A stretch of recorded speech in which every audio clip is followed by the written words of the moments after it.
and scars. I'll brush you off just like the dust upon my shoulder. I have a hunch of who you are. Believe it or not, I got the strength to blow you over. You don't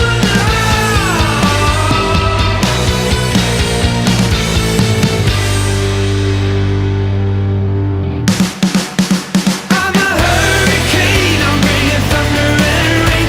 I'm a hurricane if you get in my way. I'm a hurricane, always on top of my game. I'm a hurricane, I'm trying to get in my way. Hurricane, I'm bringing thunder and rain. I'm a hurricane if you get in my way. I'm a hurricane, always on top of my game. I'm a hurricane, I'm trying to get in my way.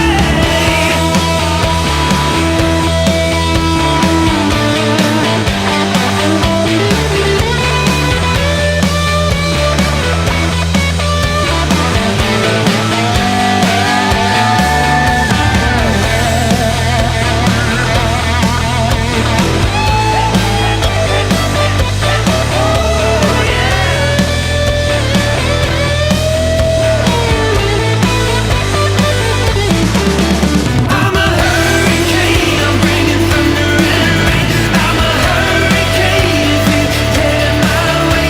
I'm a hurricane, always on top of my game. I'm a hurricane, I'm trying to get in my way. Hurricane, I'm bringing thunder and rain. I'm a hurricane if you get in my way. I'm a hurricane, always on top of my game. I'm a hurricane, I'm trying to get in my way.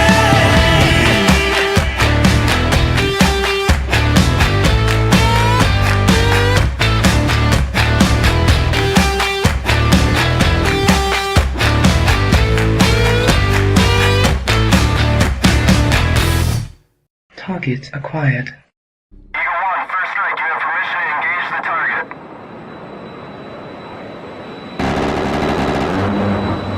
Warning: the following video contains explicit language which may be offensive to some viewers or inappropriate for children. The content within this video is intended for mature audiences only. Welcome back, ladies and gentlemen. It is me, live 5x5. Sorry, guys. It's been a day, been a long day. My son had detention today because he was tardy 5 times in the last, I guess, 6 weeks or something, and they take that seriously at his school, you know. So, and detention is not served during school hours. Detention is served on your weekend. So from about 4 until 8:30, he had detention. That's why I couldn't be here, because I had to pick him up and and bring him home. Somebody else had, nobody else had to do it. So yeah. All right. So tonight it is a shit talking extravaganza. We will be talking some shit. I've got to get some more people in here first before we really launch into it. But I already see that K2 Keep On Trucking was number 1. He showed up first. Ain't first, you're last. Agropolis was second. Arthur Dyer was third, but I don't know. I think she ran away mad. Silvar Ogre is in the house. Smoking Spaceman is in the house. SD Guy 64. Good to see you. Good to see you. And Mr. Boulay is in the house. I'm not. What was Fun on Cat's channel? You're gonna have to enlighten me. So that it's been a good time, guys. It's been a good time. So anyway, hopefully we get Wicked Wally and some other fine folk in here to talk some shit. I know Wally was really looking forward to it. I'm going to start here shortly. And with some Anson Knowles is here. There you go. I'm not a mob boss night. I'm in my normal. Well, actually, so here's the thing. I didn't have time. I literally was out all day I took my shoulder holster off just because it gets underneath. It gets the pinches a collar up against my neck. All right, so let's put some stuff out here for people so they know that we're here. So what was going on Cat's channel, guys? Somebody help me out. What's up? Dress like a scrub. I got to blend. All right.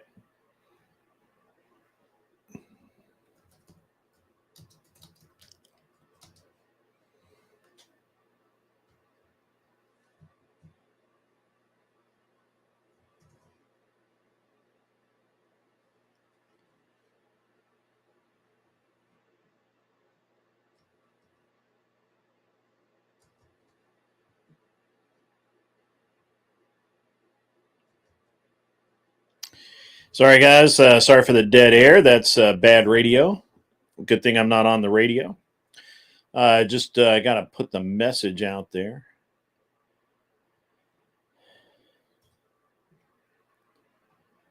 All right. Let's get this out to all the folk near and far.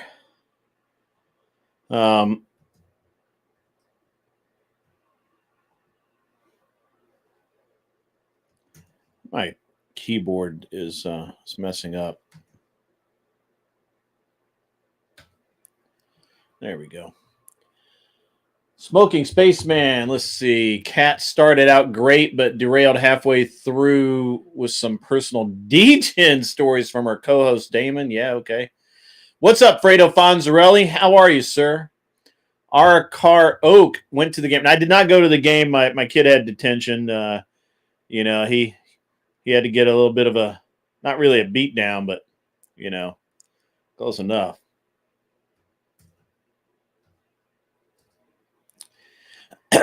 Is everybody doing okay out there tonight? I mean, is everybody cool? Y'all cool? I hope you're cool. It's been a good day actually for me. I mean, other than the time, the lack of preparation, my part, I guess, not getting this done the way it should have been. Wade Boggs, how are you, sir? If you post it, they will come. That's what I'm doing, brother.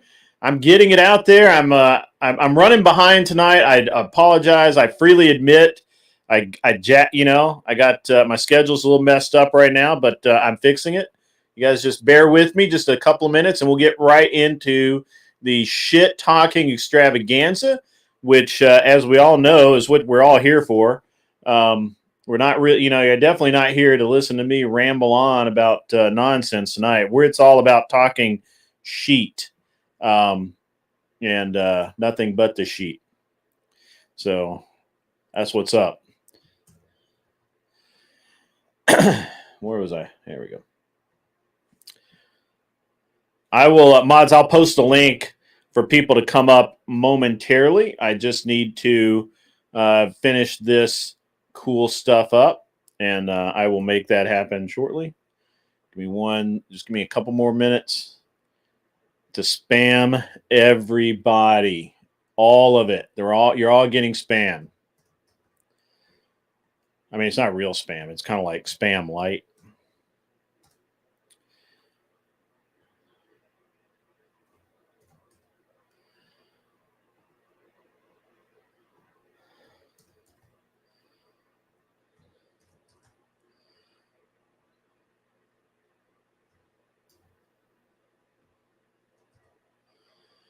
All right, that's enough spam.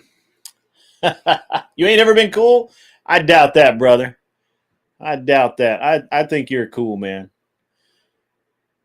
You're all cool in my book. All right, let me get this link into the mod chat. Normally, I save all of this really boring stuff. I do it all beforehand. I apologize. Tonight, that is not the case. Unfortunately, like I said, I had a had to, you know, just my schedule changed, man. Schedule changed. So it is what it is. That's fine. All right. So the link is in the mod chat. I'm free. Let's talk. Let's talk some shit. Where should we start? Should we start with Ukraine? Should we start with what should we start with, guys? What do you guys want me to go? What do you want me to go into? Where's Kat at? Kat needs to come in and participate. It's not fair for her to not to ignore me and not participate in this grand adventure that we're all on. It's just not fair. The tomatoes should be in here. Everybody should be in here. I got to be on. Michelle should be in here. Where's Michelle at? What did Kat do? Kat apparently had a really cool show. We need to talk about it. So, and yeah, it's going to be cool. So where shall we start with the shit talking tonight? How about I really kind of wanted Wally and the guys to be here before I really got into the debate shit talking. Let's talk about annex in Canada. I mean,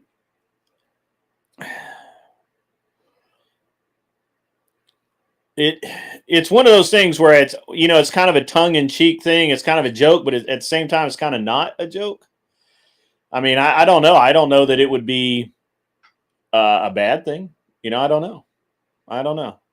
What do you think, Wade Boggs? You think we should annex Canada? What do you think? You down for that? My problem with Canada is Canadians are in there. Ukraine would be a good start, or the economy with tariffs. We can talk about economy with tariffs. You want Greenland, all 54,000 people in Greenland?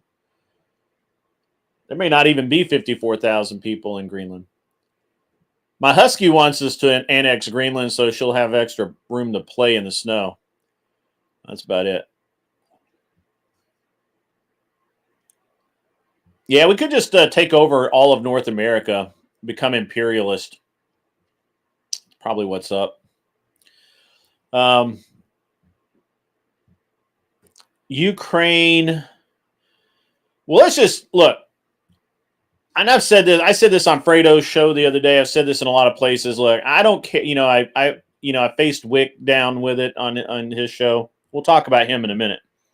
The thing about Ukraine is that if you're going to come to me and ask for money, we used to say you're coming to me with your hat in hand, and you're giving me money, or you want this, you're asking whatever, whatever it is. Nowadays, all these guys are just like, oh no, I don't have to be polite to get money from you. You should just give it to me. Like, what the fuck? That's not a real thing. So,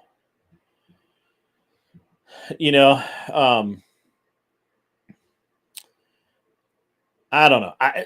Look, Ukraine. We'll we'll talk more about Ukraine. That's one where I need somebody to kind of feedback with. But let's talk about the EU.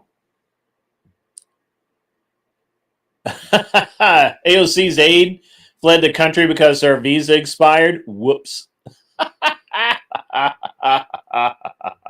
It couldn't happen to a nicer idiot.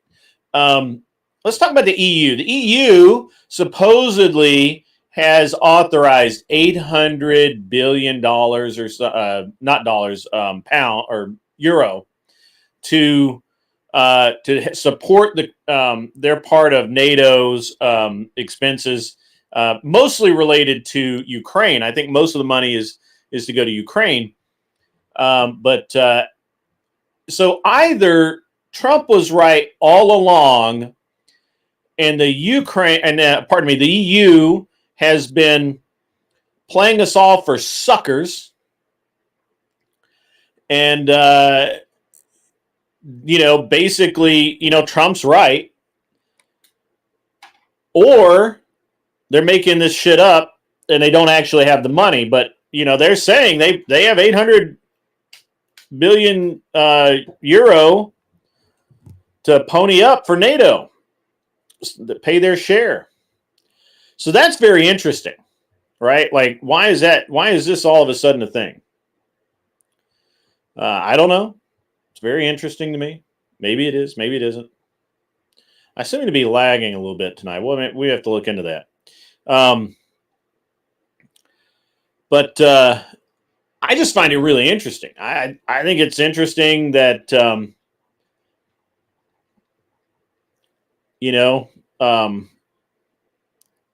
Trump said all along that they could pay it. They just didn't want to. They were taking advantage of America's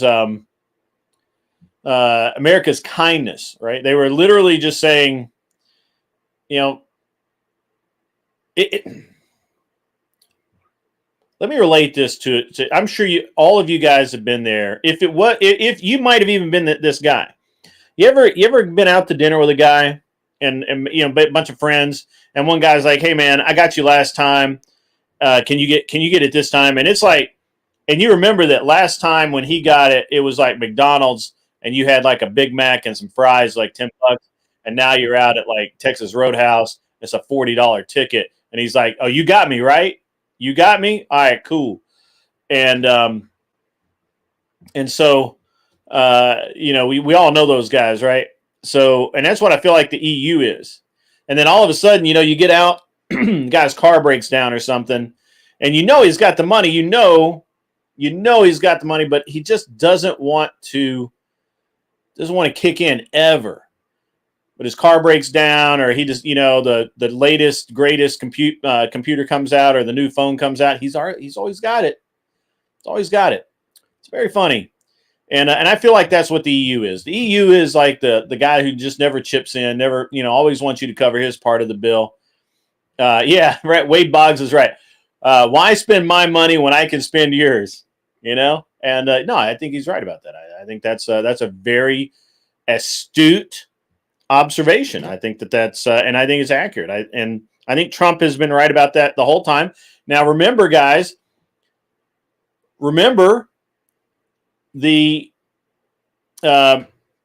entire all of Congress and a lot of people have been saying that no, Trump was wrong.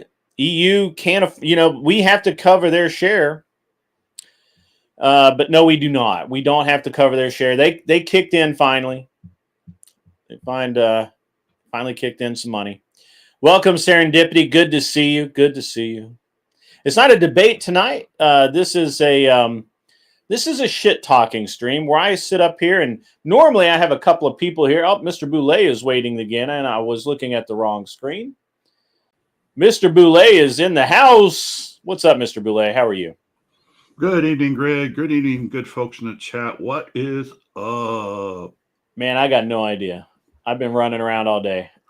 Although I did see the thing about the EU finally kicking in 800 bill euro. I'll kind of retract something I said maybe a while back. I was asking you about what your opinion was when the whole idea of annex Canada and Greenland and Panama. Mm-hmm. Fuck NATO. Right? I said the same thing. I was like, we got to get out of NATO. Why do we want to be in a group where we're the ones that always pick up the tab? And if we don't pick up the tab, they whine about it like it's your cousin. It's literally like your cousin that never pays for shit.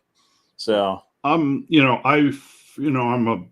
believe we should honor all of our treaties and honor our relationship with, fellow allies and stuff like that. But if our oldest ally, England, is going to stab us in the back, with whatever deal or whatever thing they did with Zelensky after the White House thing, and they're going to pull that kind of crap, fuck them.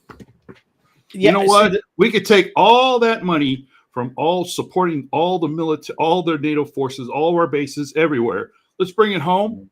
And as an active member of the American military industrial complex, you give us that money, I'll get you warp drive so we can go study SETI Alpha 5 in 2 years.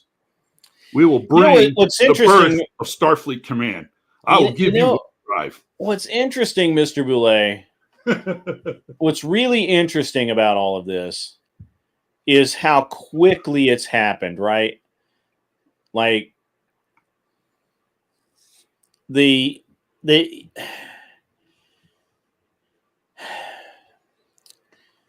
roosters have come home to roost. Mm-hmm. They just can't get enough of being, the thing is that they couldn't get enough of feeding off of America. And they did what any parasite does. It's just what parasites do. They just hang on a little too long and they die, and that's what I think we're seeing. Either we see a pretty solid restructuring of NATO, or we're going to see an exit from NATO from us. And once we exit NATO, then we'll be out of the UN. And because again, the only reason that the European countries, continental countries at least, and including England, which isn't continental, but we'll throw them in there anyway. The only reason that they have the lifestyle that they have, that they lord over the U.S., they're always talking about how they have their great socialized medicine and they have public transportation and they have all of this cool stuff. Well, sure. I could have that too if we didn't have to pay our military industrial complex to produce all of the weapons to fight all of the wars in all of the world. And and it's kind of, I think we're the curtain's been pulled back, Mr. Boulay. The curtain's been pulled back. And what's more, what's really going to piss me off is that if we can trace this 800 bill euro directly back to contributions that we made in foreign aid, that will literally just light me up, man. I might actually achieve low Earth orbit because I'm going to be honest, that's fucked up. So, what's up, Sport Brand? I see you came in. Wolfpack, good to see you. It's a shit talking stream, everyone. There is no rhyme, reason, or rhythm to this episode tonight. I did run late. I am behind. I'm not on my game just yet, so you're going to have to bear with me. I'll suck a little bit, but that's okay. At least I'm not, Yeah, it's so funny. At least I'm not a leftist. Looking at the UN, my opinion, I think there's a use for the UN in terms as a diplomatic tool for countries to interact. So the original idea of the UN, I think it's still valid, and in a way I think we still need it, but let's get it out of fucking New York and put it where I think it would probably be the best place for it, in Switzerland. You think The Hague? Huh? You think in The Hague? No, Switzerland. Oh, that Hague's in Denmark. I'm sorry. Yes, yeah. No, put it in Geneva. Switzerland. The Swiss are neutral. I mean, they've had issues and stuff, but I would They're left as fuck, though. Yeah. But you know what? It gets and they are not as stable as they once were. Yeah. Yes and no. But the thing is, they have, from what little I know, they have, embassies and they have diplomatic ties with countries that we don't. So let's just let them kind of take the point on diplomacy for the world, so to speak, and that way, in my opinion, decentralize it, get rid of all the little WHMO and the World Health Foundation and poverty, blah, blah, blah. You know what? Put it in Geneva. And if the Europeans and the hard leftists want to keep it going, put it in a leftist country. Yeah. Hell with it. Get it out of New York. Turn that into Trump Tower East. I really want to debate a socialist on I really want to pummel a socialist on grift and consumerism versus socialism. So, thanks for the kind words, Angel Berber. I really enjoyed the stream with Rob Noor the other night. You know, he's a gentleman of the first order, to be honest with you. And it was great. It was really a great stream. Wade Boggs, we actually have we have more of a consumerism currently than capitalism, and it's a fine line between the two, to be honest with you. And I'm splitting all the hairs making that definition, but I can make it. I was listening to a socialist on. Thank you again, Angel Berber. I really appreciate that. Rob's that was a great stream. If you guys did not catch that stream, you owe it to yourself to go watch it. It was really good. That was a really good show, and I definitely look forward to meeting him at the debate con in the fall. Yeah, absolutely. That's going to be great. Yeah.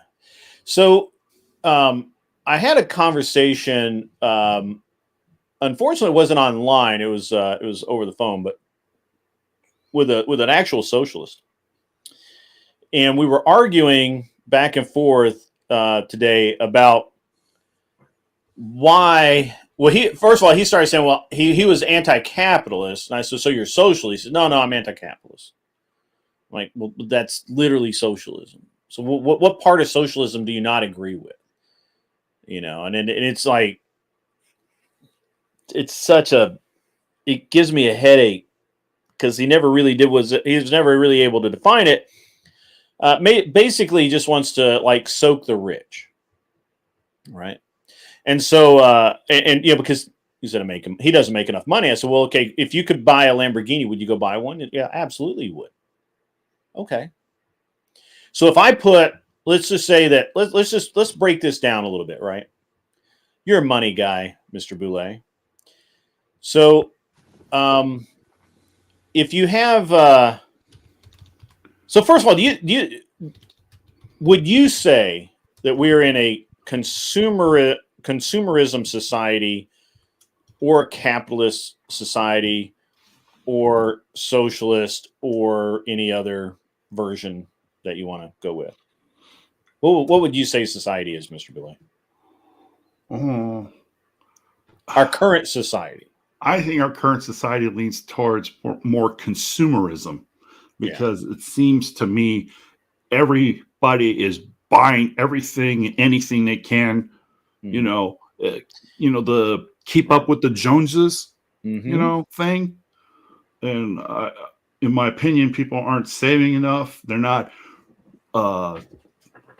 setting themselves up for success later. It's just, as soon as they make a buck, they spend a buck. It's frustrating. You made me think of right in 2016, 17 or something like that. JP Morgan did a survey of I forgot the sample size, but it worked out to be like 46% of the people they surveyed did not have $500 or more in their savings account for emergency. And then when you went to 1,000, that number was cut literally in half. Yes. So it went like, just round it up, say 50% surveyed, less than 500. 1,000, less than 20. So I think the actual study is that not only did people not have any savings, they were less than 1 month's salary from being broke. Like broke. Not being able to pay rent, not being able to pay any of their bills because they had so little money. So we live in a consumer, and here I'm gonna give you the outline that I gave him. The reason that we can say consumerism and not capitalism is that most people are not investing they don't spend money to make money. They spend money to have a better life. They live or to make their lives more comfortable, which is consumerism, right? You're consuming the goods of others and all of that. So, whereas in a capitalist society, people are constantly trying to earn money, build wealth. Whether that wealth is 100 head of cattle or 20 acres of timber or whatever it is, that's money, right? You're converting your time and effort into money. We do that, but then but we're actually not doing that, because all we're doing is using the earnings that we have to purchase luxury items.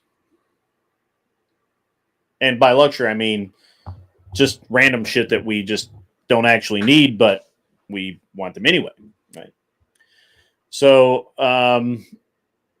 and there's this idea, and R.D. Chico just literally said it: elites are getting richer and richer. There's less middle class, less manufacturing. Well, that's accurate. That's inaccurate. We still have the largest manufacturing base in the world. We out manufacture China, ladies and gentlemen. I know it's hard to believe, but we do. The difference is that in the things that we make are mostly sold not in the U.S. We sell, farm equipment. We sell farm equipment to Russia. Did you know that, Mr. Boulay? Yes, we do. John Deere International. Yeah. Yeah. We sell farm equipment to Russia. They do. And they buy our heavy construction equipment, like, was it Caterpillar? And there's one other one. I can't think of their name. Yeah. But you know what I'm talking about. Yeah. Right. Yeah. No, I think it's just people just think of, manufacturing as being stuff like Kleenex or some shit, which we do that too. A refrigerator or a TV. Yeah. Yeah. Well, and we do, and we still make some of that in America, but some of it, a lot of that's made offshore now. But you'll hear this argument that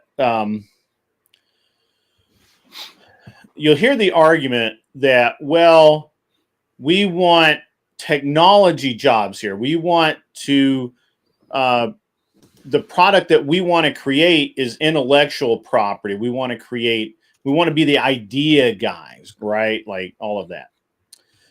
We can unleash more manufacturing, R.D. Chico, but that requires being isolationist to some degree.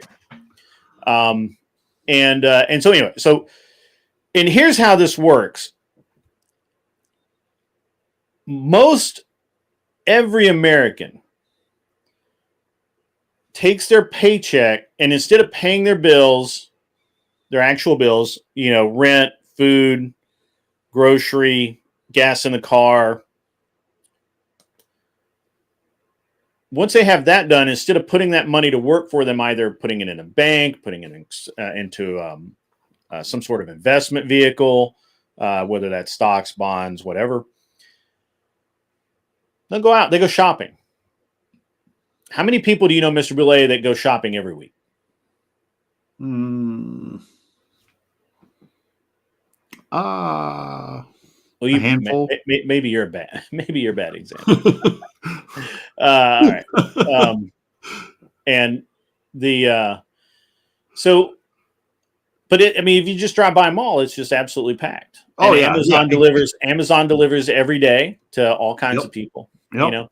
So instead of converting our earnings into wealth, we convert our earnings into consumer products, which most of which we use for a very short period of time, and then they fall apart, or we use them up, and then we have to buy more, whatever.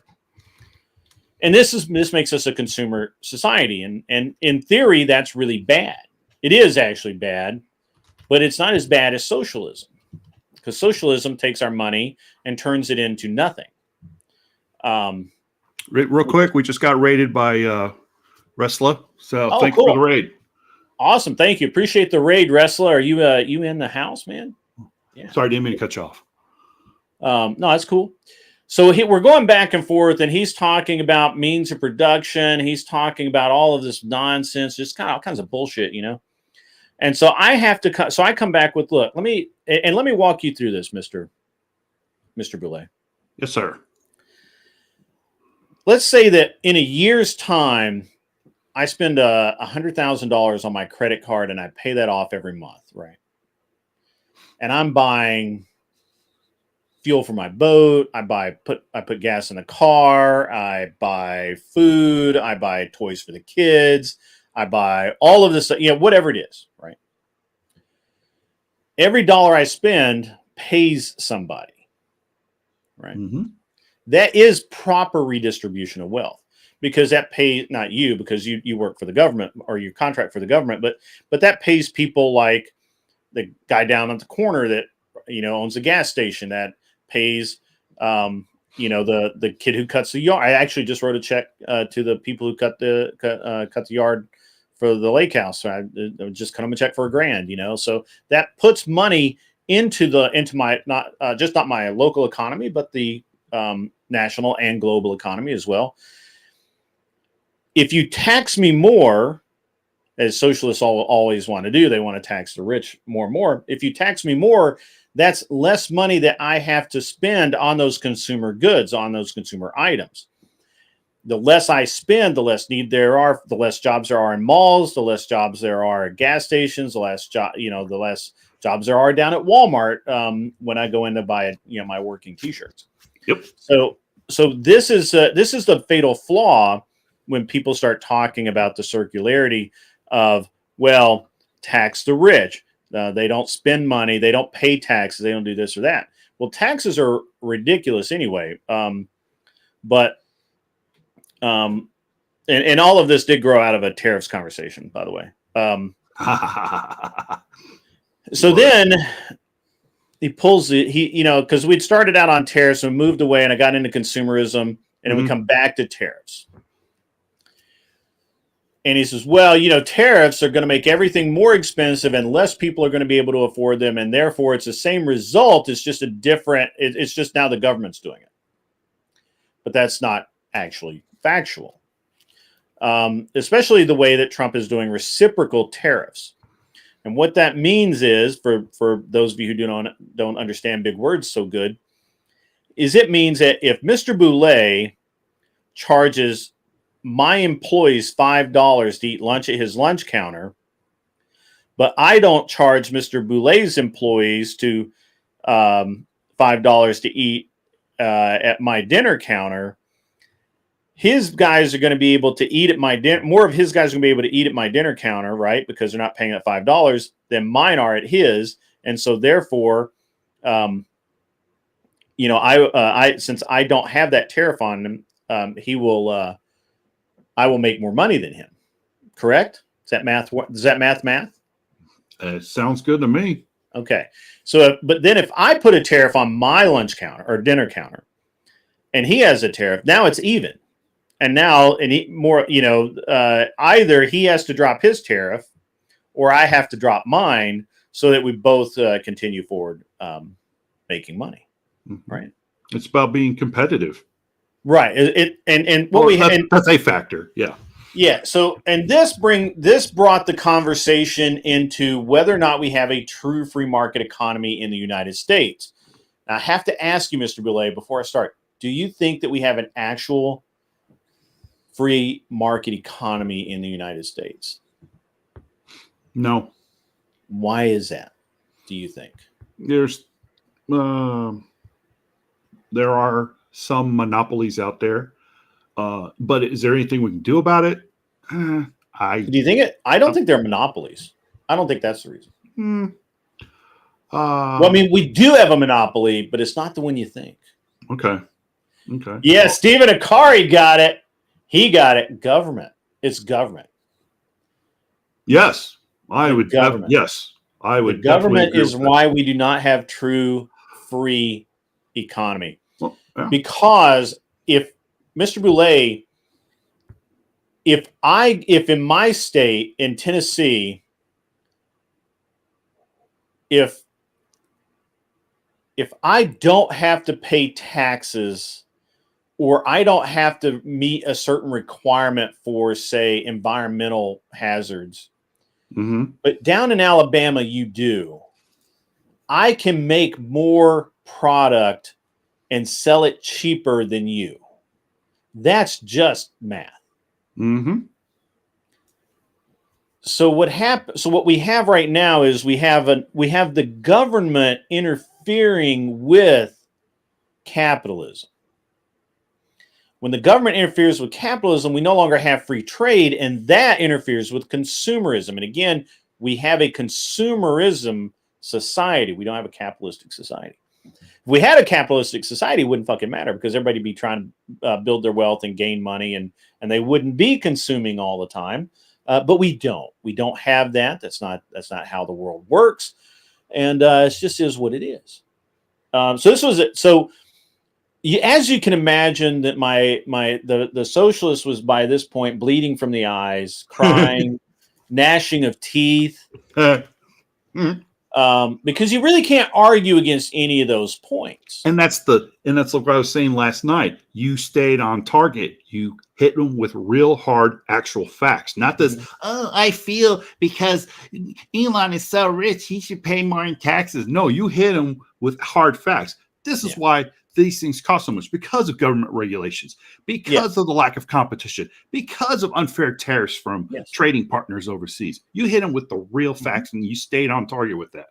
So kudos to you. You should have recorded it and made some content. I should have. Well, I was driving, so I was like, I'm driving down the road arguing about with a actual socialist about this. I'm trying to get them on the show. The whole idea is to get them on the show and beat them publicly, but they're not sure of their arguments now. I think I may have heard them a little too. I cut them too deep. Oh, but should just enough to tease them, and then bring him in on the show so he can go in for. Arthrodaya, consumerism is the type of economy we currently have. People like to say it's capitalism, but capitalism implies that everybody's trying to make money, but we're not. Those people are. We live in a consumeristic society, because as soon as people get money, they spend money. They're not building wealth. They're not building the generational wealth. No legacy. Yeah, there's no legacy. You know, I understand it's not consumer. It's not an economic model, but it is our society. It's a societal model. Didn't I say that? Consumeristic society. Consumerism society. Yeah, I think you hit all the points, and see, I was kind of on the right track, just like you said. I was. You were, you were. I knew it was monopolies was the issue. So monopoly. So everyone I don't mind a monopoly though, right? Like if there's one guy that can just mastered his craft to the point that everybody buys from that guy. Mm-hmm. And you can't beat him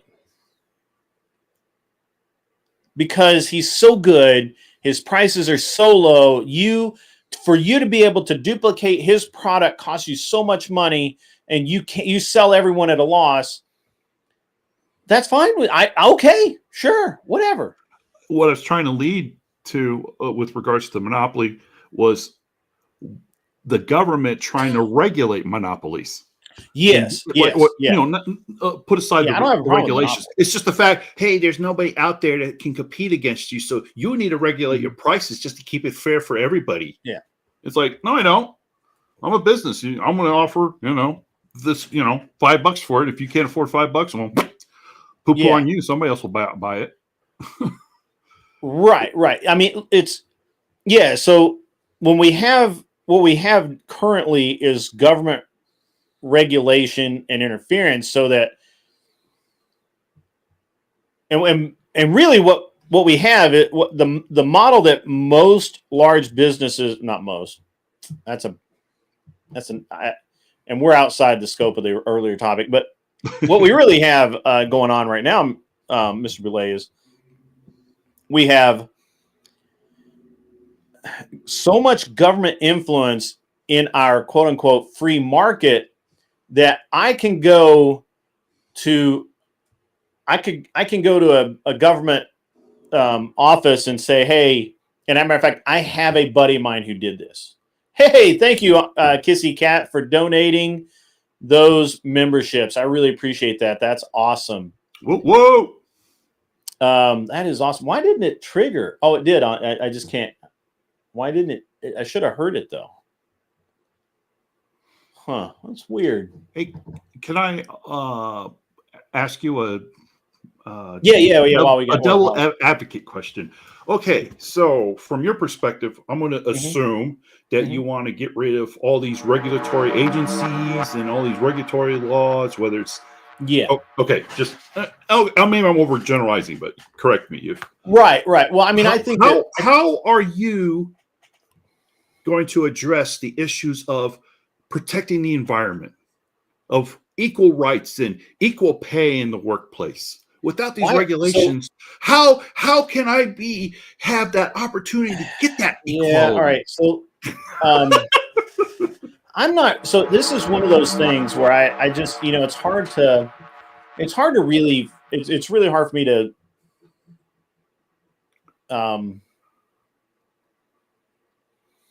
well, the lefties, they're gonna it's hard for me to say this in such a way that it doesn't come off flippant, right?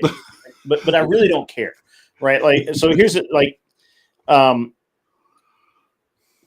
environmentally,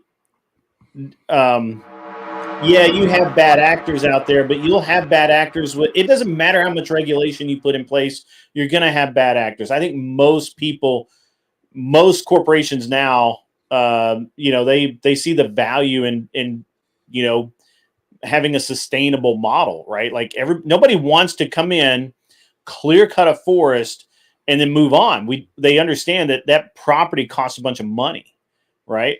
And it's better for them to plant trees and to do the I don't understand how they do it, but they do all sustainability. It's an investment in their future, Right. And it's now I'm not saying that, again, I'm not saying there aren't evil corporations out there, but regardless of how much regulation you put in place, there's still going to be that regulation is not going to be there. Because the lefties are going to hit you when you have a talk about economics. Yeah, I don't really care about that. I mean, I'll concede all of it. Yeah, you can say that all of that stuff's important, but you can't prove it. You can't prove that any of the sustainability models that you put in place have actually helped done any, or pardon me, that have done anything except spend a lot of taxpayer money and have very negligible results. Right? We still have polluted water. Flint, Michigan. Hello, right? Mm-hmm. Like literally the water was catching on fire. Well, there's the 3M plant down here at Muscle Shoals. It's about say about hour, maybe 2-hour drive west of Huntsville, roughly. Maybe not that much, but anyway, Jack Sheridan, you can come up and you can come up and chat. This is a shit talk night, so this isn't. I'm not. I was just sitting here bullshitting with Mr. Boulay. Yeah, they were air quote caught polluting the Tennessee River, and the EPA did all their crap. The state Alabama went after them, got all this crap. They paid some fines, but they also paid for a brand new reverse osmosis water plant for the city and for the county. So here in my area, right, like about every 2-3 years,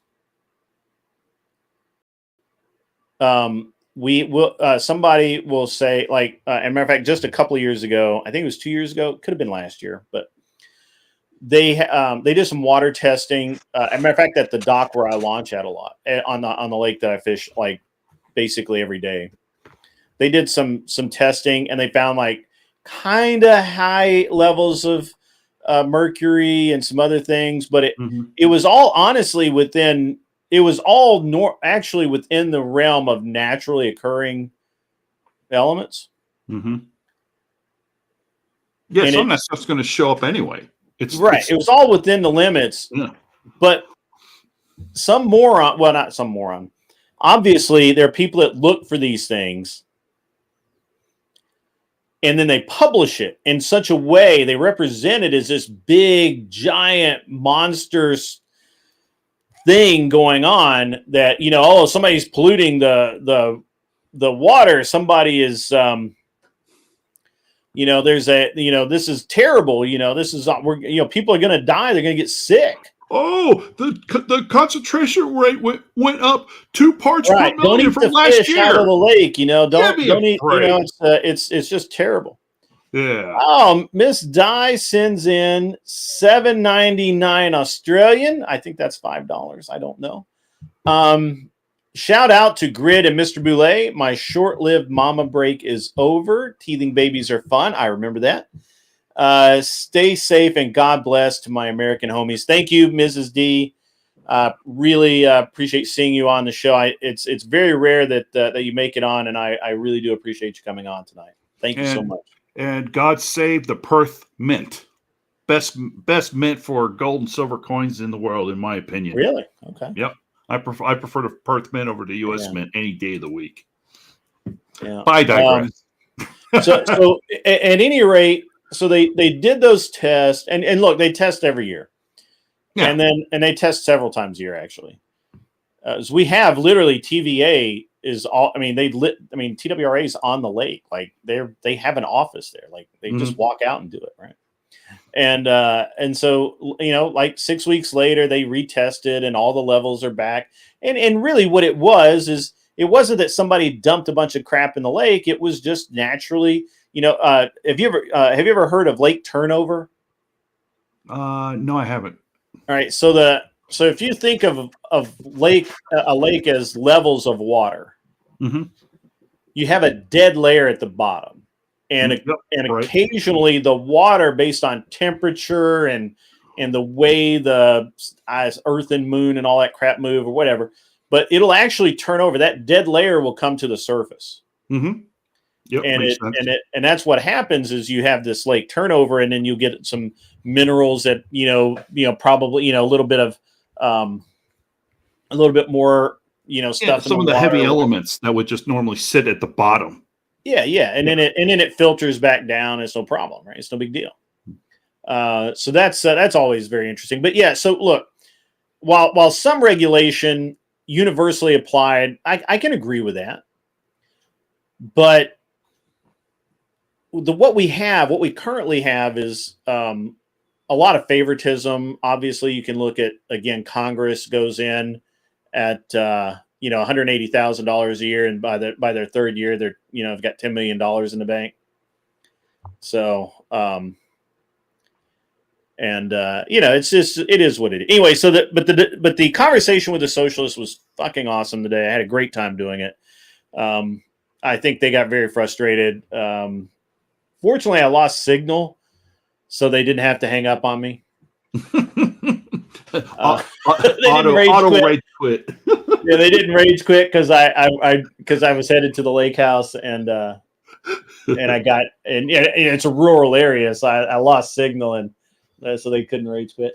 Jack Sheridan says, I have family who worked on the case without going into details. Dumping occurred. Yeah, it has occurred. I actually have a buddy of mine. Actually, my best friend growing up. He actually used to work for a company called Environmental Science and Technology, and they did environmental sampling of all kinds, especially wastewater runoff or rainwater runoff, depending on where you're at.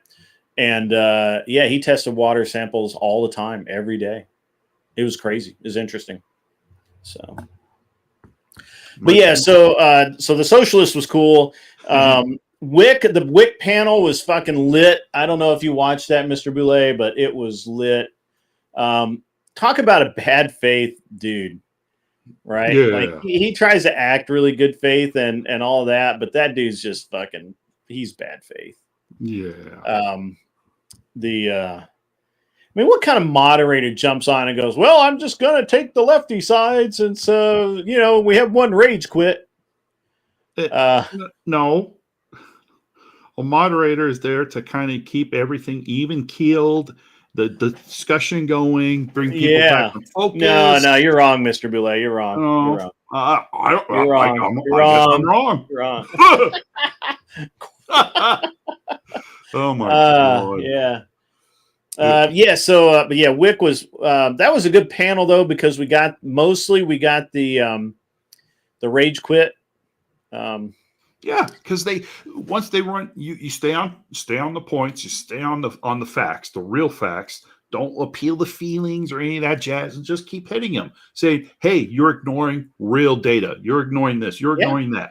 And what do they have left to appeal to people's feelings? Well, they and challenge then it. Orange Man is bad. So what Ooh, Wick does is, and that's one of the reasons why I kind of tightened up a little bit this week. What Wick does is I'll say something like, and I use a lot of rhetoric and hyperbole, right? Like I'll say something, it's $1 trillion spending bill or whatever. Well, it's maybe it's 100 billion.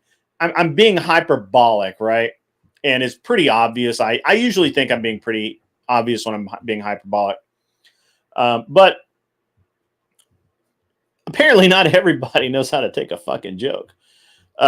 So Wick would be like, "Can you prove that? Do you have facts? How many?" And then one guy on Wick's panel, and I can't remember his name. Fuck, what was his name? It was something. no.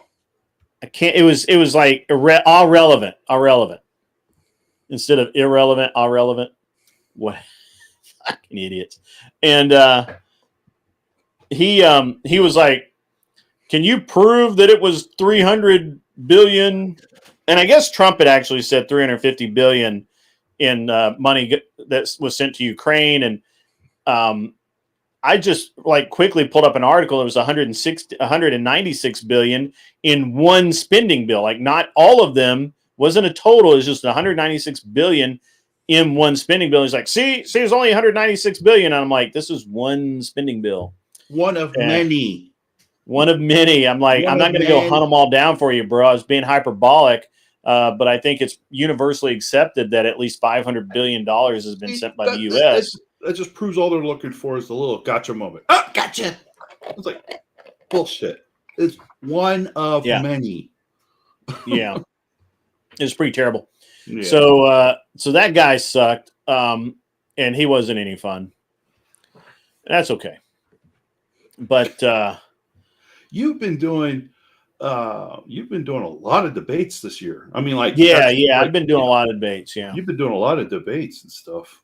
And it's funny because you mentioned that I don't know if it was last night or a previous show, but you were like, you started this channel as kind of just you want to talk about current events, politics, world events, things like that. It was cool and everybody get to know you and things like that. But now you're starting to turn into a debate person. Well, so I didn't turn into a debate person. I'm reverting into a debate person. So so like my entire career, this is actually a good thing to talk about. So my entire career was debating rules. Oh yeah. Race. Oh yeah. And I would, I considered it my job to read the rule book front to back several times. And then I would go through and I'd make notes where I could exploit it. Right. Where all the gray areas are. Right. And then once I knew where all the gray areas are, then I could call other people on it. Right. And then, and so I'm basically I was constantly litigating and debating the rules, finishes, policy, all of it. And I got really good at it. But the thing is I'm really brutal about it. And I told people when I started, it's not that I don't like to debate or I can't debate. It's that I'm very brutal about it, and I don't think it's good. I don't think it's very entertaining. And so what I've done is I've kind of relaxed a lot, and I've just refined it down to where it's more to fit the debate bro model better. Right. So I can, instead of just bodying Wick by saying, you're wrong. Here's the proof. This is why you're wrong, blah, blah, blah. Instead of doing that, I can have a 30-minute discussion with him. And he thinks he's going to win. And then he doesn't. So, but yeah. So, and actually I have a debate with, Tyler, the average debate enjoyer. and it's going to be over something that he's already debated Fabian Liberty and Rob Noor about. So now he's debating me about it. Yeah. And he hasn't won yet, and he's still not gonna. He's like, I'm probably not gonna win, but I'll make some good points and make people think about my point of view. And I'm like, yeah, okay. Mm-hmm. But the debate is over isolationism versus interventionism. I'm obviously taking the isolationist side. He's already given me like his arguments and notes and everything because I can just literally go watch. You can literally go watch the video of him debating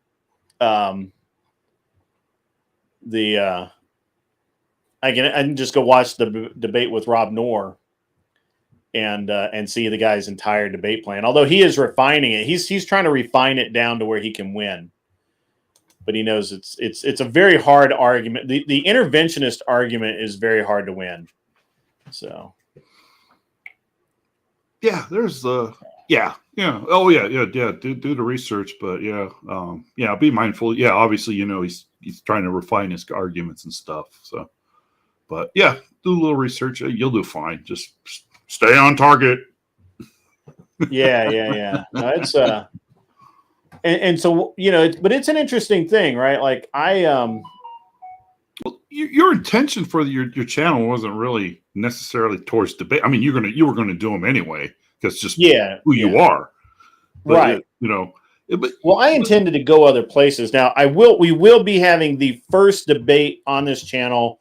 It will be the Tyler, the average debate guy.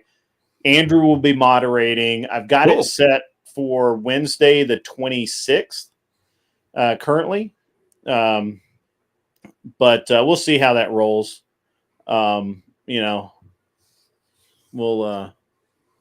We'll see. We'll see how it rolls out.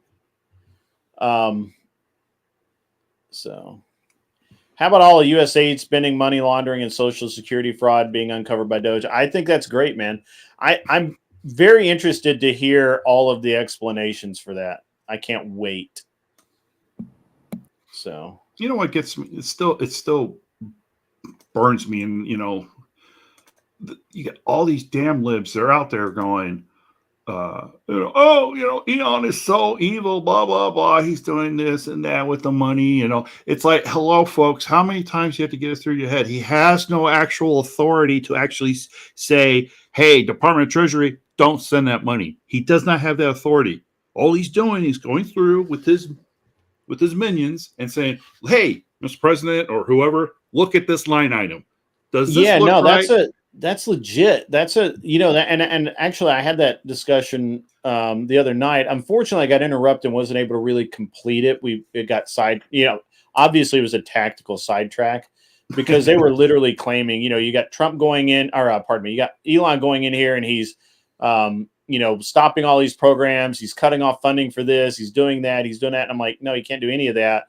And when I started to actually delve into it, and this was with the socialist chick. And if you guys haven't seen the video clip of the socialist chick, let me help you out. This is just stand by one sec. Would be the one let go because we did not have the resources necessary to hire more medical professionals. Just to ask, because now I'm curious. Like, are you saying this is actually a predominant culture issue, or is it because of resources? Well, what I'm saying is that when something like the VA is extremely underfunded and you need to keep your claws in specific people so that veterans can get the care that they need, I left because I knew that person, that they could not fucking replace him, but they could replace me. So I think you're going to get weird sex crazy things happening because you're putting people in positions of power that they could abuse. Does that make any sense? Yeah. No, it's absolutely absurd. What? Yeah, Admiral, please explain that to the rest of us. Translate. Yeah, how did that make sense, brother? Make it make sense. Okay, so all right, I So that crazy ass chick, huh? That pissed me off. I was actually mad Okay, my father, rest in peace. He left us last year, and veteran, 20 years, U.S. Army, served in Vietnam from 1970 to 1972. The VA treated him like shit. And you want to talk crap about the VA, you know how to fix it? This is easy fix. My understanding, if you qualify, all veterans get what's called TRICARE for life. And in essence, you pay I forgot how much it is, but you pay this one-time fee to set it up. And you have this supplemental insurance program you can use to go and get additional help outside of the VA. Well, but on the condition that you had to go to the VA first and see if they can treat you for it. Something like that. Please correct me out there in the chat if I'm wrong. Anyway, this is how we save money and help our vets. You upgrade to TRICARE for life so that it's the equivalent health care plan that Congress has, so that any veteran at any location in the United States can see any doctor they see fit. And guess what? You eliminate the entire VA system. You turn that new TRICARE for life system, you put it up the VA does a lot more. So you can't actually eliminate the VA because it does a lot more than just the hospital. It's just everybody. The biggest part that sucks is the hospital portion of it, the healthcare portion of it. I say get rid of it all. It's useless. And I'm not saying that you're not I wrong. disagree. I'm not saying you're wrong. Turn it over to a super Cadillac plan, and the government can put it up for auction so that United Healthcare and Blue Cross Blue Shield and all these other healthcare providers, they can go bid for it, and then they can operate it. When I'm king, we can make that happen. That way, I'm sorry we could not turn up the volume anymore. Unfortunately, I don't know why, but it's very low. But yeah, I'm jaded on the VA, so y'all excuse me on that. It's all right. It's all right. We're gonna have debates in the. I'm gonna do debates on my channel because if I was gonna do it on a Crucible, it's gonna be pushed out like a month and a half or something because Andrew's got so much going on. But for him to come over here and do the debate here, it's easy. So, and I didn't want to do it on any. And at that point, it's like, well, I'm not going to do it on somebody else's channel. It's like if I'm going to do it, I'll do it on my channel. Oh yeah. Andrew will be moderating as of now. Things change. It's just the way it is. But currently, Andrew said yes. The oppo has said, confirmed. He says it normally, if there's an issue, he knows 2 or 3 days ahead of time. In case he has to, we have to reschedule. We can do that. So, you should debate Anson on Coomerism versus Catarism. That's a great discussion to have. And no, that is not your cat on the screen. Your cat's not that cool. It doesn't wear a sombrero, and it doesn't play the Macarena or make burritos. Make burritos. Sometimes it's part of Mexonomics. Yeah, Mexonomics. That's awesome. That's awesome. So the crazy communist lady was very entertaining. The last portion of that show that you guys did not get to see is where I literally told her that she rambled so much I couldn't even follow what she was saying. It was but hopefully she'll come on the show at some point. She has said that she's willing to. It's just getting the timing to work out. And let's see what that'd be great. I did a lot of business this week. I've crushed a lot of worldviews. I got Imperious yesterday, Arthrodaya. He says he wants to finish that debate, but he didn't show up last night. I was here. Yeah. So he can't win that debate, though. I'm just telling you, he can't do it. So yeah, you know, he Imperious, you have to kind of take with, you know, me. I can only take but so much. It's just a little. Sometimes he's a little over the top for me. So I'm not saying he's a bad person or good. It's just yeah, you know, you got it. You know, I can only take but so much. dude. We've already burned through. Wow, it's almost 11 o'clock. Wow. Well, I guess when I start an hour and a half late, you know. Oh, that's okay. You're busy. Half a show. So how's go ahead. Oh, any progress with DebateCon? Well, not much. It's only been a day, so never mind. Yeah. I'm gonna. I gotta send James an email. He's busy, I'm sure, right now. You know, he's a PhD professor. Yeah. So it's going to be in Nashville, right? It is looking very much like it's going to be in Nashville. Well, he said today in Jim Bob's debate that was going to be in Nashville. Oh, he said today? Yeah. Oh, I didn't know that. During the debate. Oh, nice. I think. Nice. Well, it confirms it. I mean, I've been pushing for it, so, but I haven't communicated with him all week. I need to. He's probably. I think you mentioned it before. It sounds like he's probably grateful that you're going to help with the operations and logistics and stuff. Yeah, that's all I care. That takes it off, so he can be an academic and just. Yeah, all I care about is operations and logistics. Yeah.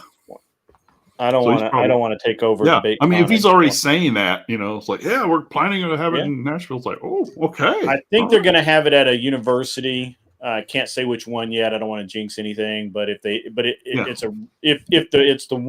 one that we want it to be comes through, it's really going to make the event pro. It's not a huge university, but it's a state school, but it's they've been remodeling it forever. So it's got new build. It's part of it's brand new, and part of it is original to the university. So it's got it's really cool. It's really cool university. They've got a lot of facilities. I think really we get the word out. The big campus that I think the bigger campus you're talking about. They get the word. Those kids will be over. They'll be there. They're always the thing about doing it at Vanderbilt is there's nowhere for people to stay cheaply close. That's the flip side. And the traffic is awesome, but there's no real hotels or convention type hotels close by or anything like that. Yeah, but it's a really cool part of Nashville, though. I've been to Vanderbilt. So. yeah, Vanderbilt's cool. Vanderbilt's cool. Yeah, that's great. I'm looking forward to it, and whatever I can do to help Grid, just let me know. Yeah. Andrew. Pardon me. James is he can't commit to a date yet. That's a big problem. I keep telling him he's got to lock the date down within the next few weeks. So yeah. Hey Jess, how are you? I come here. Good to see you. To talk about what I think is the greatest monopoly in America, which is the what's dollar. that? What's that? The dollar. The dollar is the greatest monopoly? Yep. Elaborate. Help me out with that one. When you have money is part of the market. That's why you have inflation. Mm-hmm. So one of the problems when you have monetary, and this is to every place, and I don't think there's a solution for it, but when you have when the government issues a monetary policy and you have to use that specific money, you are also there's no competition between different kinds of coins. Or it's not true. There is gold, silver, precious gems. Yeah, art is a great form of currency. Ask any drug dealer. Yeah, what happens most of the time with people is you will get paid in a specific amount of dollars. And one of the problems that we've been seeing lately is that especially with inflation, which is something that I don't think most of America suffered for a while, is the loss of value. So if you're gonna have $100 and next year it's gonna the worth of those $100 is gonna be 90, you're gonna try to spend more money because keeping it makes no economic sense.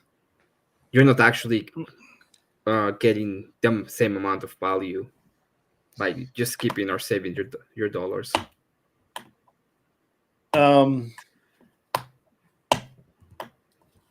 No, I mean, I mean, sure, that's a way you can look at it. I would disagree, mainly because until the dollar's value goes to zero, it's who cares, right? Like it doesn't. Inflation's here. We're always going to have inflation, whether it's 3% or 8%, whatever. You're going to have inflation, cost of living, whatever you want to call it. So it's always going to be adjusted. So there's going to be a change in. Maybe my confusion is what do you define as value? Maybe that'll help clear. Better stop before I say anything more. In economic theory, it will be the collective wants of people. Like if the collective wants of people. Yeah. Usually you would go ahead and say, oh, this thing costs $100, and it's because most people would value it as something they're willing to pay $100 for it.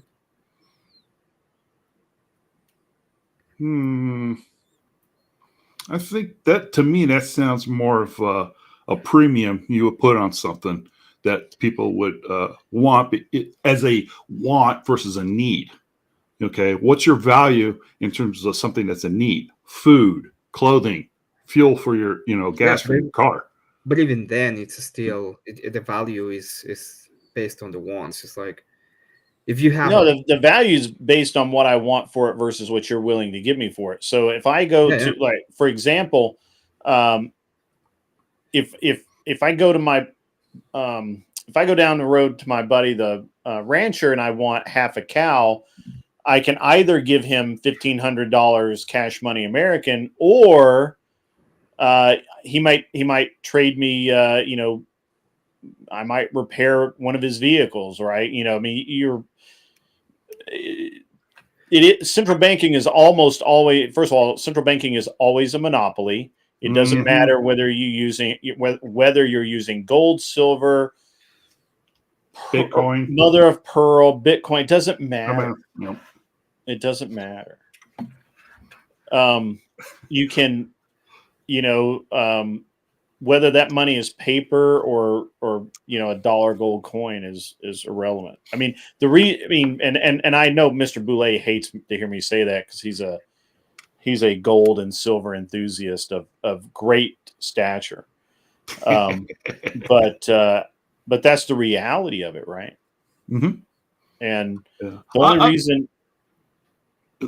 No, go ahead, Greg. I'm sorry.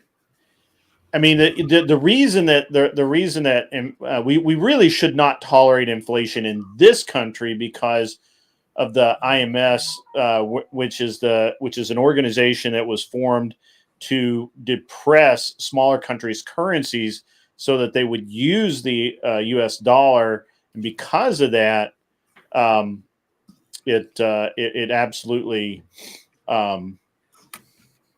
has screwed it helps us in a way, but it screws us in a different way. But I mean, as long as you have a central bank, it doesn't matter what the medium is. The central bank sets that value. So, that was my point, is that it is a monopoly, and it's the biggest monopoly that you have in. Yeah, the central bank is a monopoly for sure. Oh, but you have to. So it's an interesting thing, whether you have. There's been what some libertarians theorize, that you could have a somewhat of a freer market by letting banks print each bank could have their own. We used to do that, and it sucked, and it was horrible, and it did not work, which is why we have a central bank now. Well, if we're looking at a central bank in terms of a clearinghouse so that people can do business between states, yeah, we need a a centralized, recognized currency. Okay, because back in the early, help me out with the history, folks. Back when the country was first formed, every state had their own currency, That's correct. Yeah. and that's what led to I still Article have One. I have a Tennessee. Oh, do you? Oh, wow. Yeah. Wow. I see. I've always been curious about that, trying to find currency from the original colonial states. But Yeah. that's what led to Article 1, Section 10 of the U.S. Constitution, which defines currency within the newly formed United States of America, in that every state will recognize that the federal government does have the authority to centralize a currency so that interstate commerce can be performed. So you don't have to worry about, okay, I got to convert Tennessee bucks to Alabama bucks. Well, and Silver Ogre's right. Every bank issued its own notes as well. They did. Give me 1 second, guys. So no, I'm totally for any type of decentralization, because you're obviously going to have people in control, in power. They're going to say, well, you know what? I don't like the way you looked at me this morning, so I'm going to monkey around with this thing. So yeah, I'm all for that. But you have to have some baseline system so that way it's I'm talking about in terms of just logistics, just so that's easy for people to have a transaction, and like Grid was pointing out, value isn't always necessarily monetary. Like you said, he could barter. Hey, I got something. I need your help. I have something you want. Let's trade. I've got to run inside really quick, guys. You guys keep it going. I'll be back when I get a chance. I think my go ahead.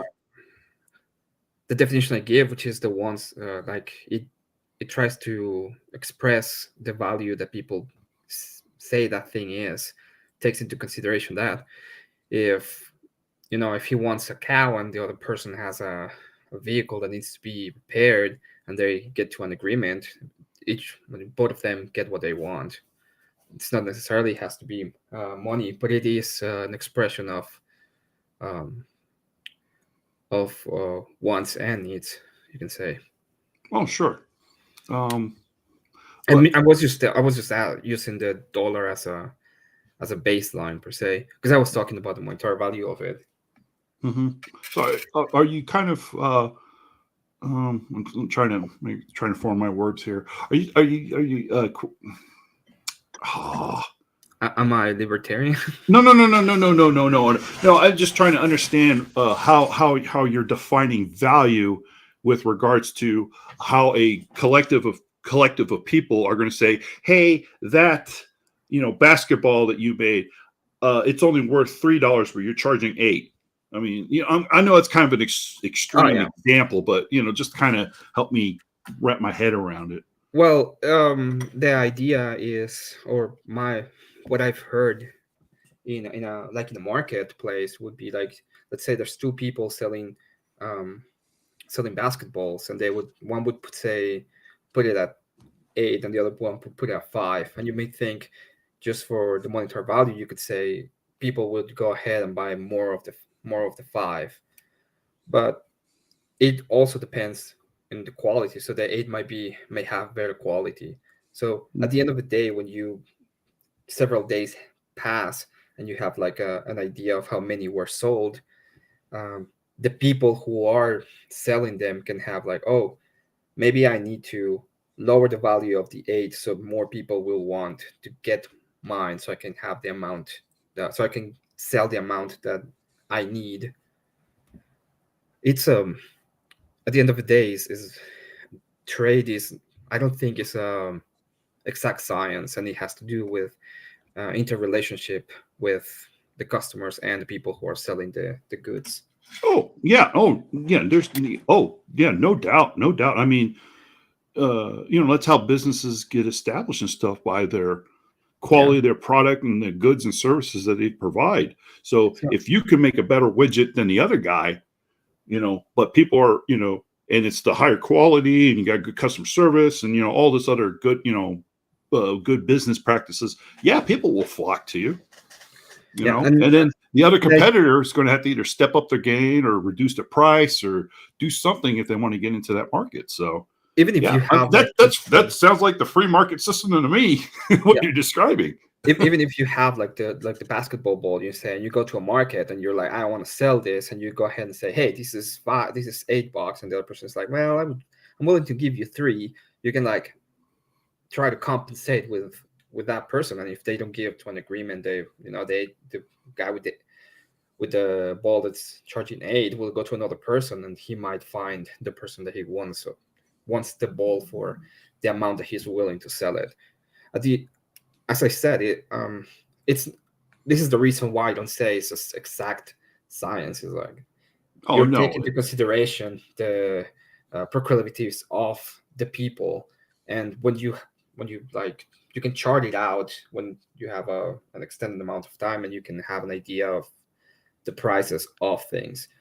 Inflation it's a charter per se, which people are saying, hey, we don't want this currency, or there's too much of it in the market, and we want to go to another thing that's going to keep its value. That's why we're seeing increases in gold or Bitcoin or whatever. It's because people don't. There was they printed so much of it that people are like, well, we don't want it. We don't think it's gonna keep its value in the long term. Okay. Yeah. Okay. Yeah. I think I understand what you say. Yeah. No, you're right. I mean, that's kind of part of what my channel is all about in terms of looking at precious metals as a investment. To kind of complement your portfolio and your personal finances and stuff, because it's everybody's heard the talking terms, hedge against inflation and and things like that, and some of a lot of it is true, I would argue. I think so. People lose their faith in they lose their faith in the currency, and you definitely see that in the U.S. dollar, especially in the last I'd probably say the last 10, 15 years. I would argue it's been really become prominent, and so people are looking for the alternatives. Like crypto is really becoming big on the scene now. Yeah, and so I absolutely I agree, because there is a faith of people, like you said. Do I believe that the U.S. dollar is going to be strong in the future when I get retirement, or when I want to leave my my legacy to my kids and stuff? Is it going to be there for them? I don't even think I completely understand the concerns, and I have those as well. So I don't even think that some people think about it that way. You can just see, I think intrinsically we are I don't not for being gematria, but I think intrinsically some people see trends, and they can like, just because they think it's losing value, they can just move away from it. One of the things that I theorize, and I don't even know if it's true or not, but I think deflation in a growing market is actually good. Imagine you have a 2% increase on the value of your money.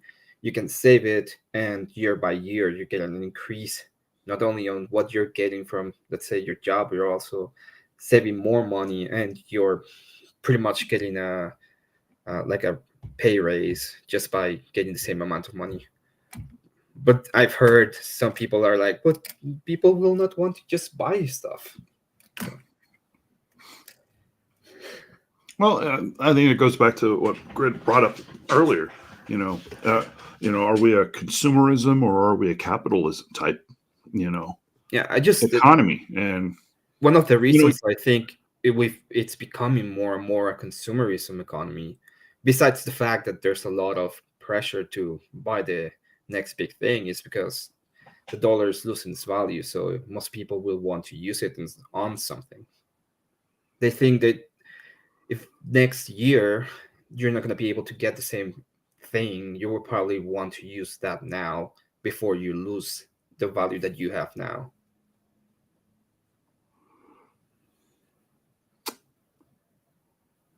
And this is something that's coming from a place where Mexico has I think it has worse inflation than the United States ever have ever had. So The one thing I would something I know I try to point out on my channel, and I when I get back into making content, is the term FOMO, fear of missing out.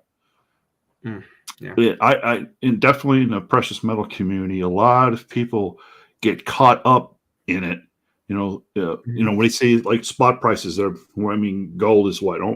If it, I haven't checked the last day or two, but it's hovering around that $3,000 an ounce, and people are seeing that and they're like, oh wait, did I miss the boat here? Is it too expensive to get into? So people rush out and they make these these impulse buys and things like that, and they need to slow down and take a minute to pause and do some critical thinking. Is why am I doing this? Really, question number one: are you really concerned that you're going to lose value, or that you're missing out on a what you think is an opportunity here? It's a matter of priorities. I say you got to make, first take care of yourself, take care of your family, make sure you got, your emergency fund built up and things like that, and don't get caught up in all the hype that's out there. I mean, I'm going to be the first person who tells you, and actually I'm going to make a series about how to getting started in precious metals. And the first thing I say, and I've said this on some of my previous live streams, on my channel, if you have any significant debts, especially credit card debt, do not buy precious metals. Do not buy Bitcoin and the other stuff. Get the damn credit cards paid off first. And if you don't like that, bite me. it's That's cool. 2911 right now for gold. It took a dip a little bit and then spinning up again. All right.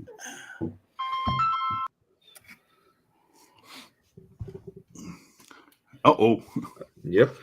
Oh, Greg must be talking with his financial advisor or something. I'm kidding. It's talking to the financial advisor. All right. Yeah. Hey, everybody, I'm gonna have to sign off. I got stuff just going left and right here. My wife is my wife's out of town, and her parents are driving her crazy, which means she's gonna drive me crazy just slightly. So it's okay. But I got to go take care of some stuff in the house. Is anybody live right now? Who's live? I don't know. I really need to get some good. I need to start making contact because we got people in here talking about my little niche about precious metals. I love it. I know. I'll get it. Yeah, like I said, I'm gonna try to get it. Well, say tomorrow's Sunday, so it's probably gonna take me all day tomorrow to record and all that stuff. So I'll definitely. It'll be if I don't get it posted by Monday afternoon, it'll be ready on Tuesday, and I'll try. I'll be looking forward to that. Yep. Got to get into it. Got to get back into it.